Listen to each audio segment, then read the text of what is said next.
Corporate அரசியல் என்ன அப்படின்னா ஓட்டுக்கு பணம் வாங்காதீங்க, உங்க கையை குத்தி உங்க விரல வச்சு உங்க கண்ணை குத்திக்காதீங்க அப்படின்னு சொல்றாரு. அப்போ இந்நாளைக்கு வந்து பிரசாந்த் கிஷோர் அவர்களை வந்து இவர் வந்து வியூக அமைப்பாளராக கூட்டு வர்றாரு. பிரசாந்த் கிஷோர் யாரு? இப்போ திமுகவுடைய வியூக அமைப்பாளர் அவரு.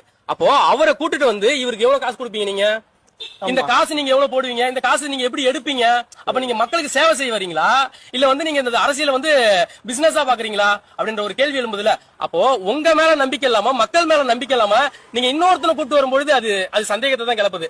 இன்னொன்னு, இவர் முதல் மாநாடு போட்டாரு. முதல் மாநாடு போட்ட உடனே கொள்கை அறிவிக்கிறாரு. கொள்கை அறிவிக்கும் பொழுது இவர் என்ன சொல்றாருன்னா, தேசியமும் தமிழ் தேசியமும் திராவிடமும் இரு கண்கள்னு சொல்றாரு. எப்படி வந்து தமிழ் தேசியமும் திராவிடமும் இரு கண்களா ஆகும்? இன்னொன்னு என்ன அப்படின்னா, இவர் வந்து யார் வந்து சனாதனத்தை எதிர்க்காங்களோ, யார் வந்து இந்த தீண்டாமை ஒழிச்சிருக்காங்களோ அவங்களவே மனு தர்மம் தான் அதை சொல்லுது. அந்த மனு தர்மத்தை ஒரு கையில வாங்குறாரு. அதை எரிச்சு எதிர்த்து அரசியல் சட்டத்தை ஒரு கையில வாங்குறாரு.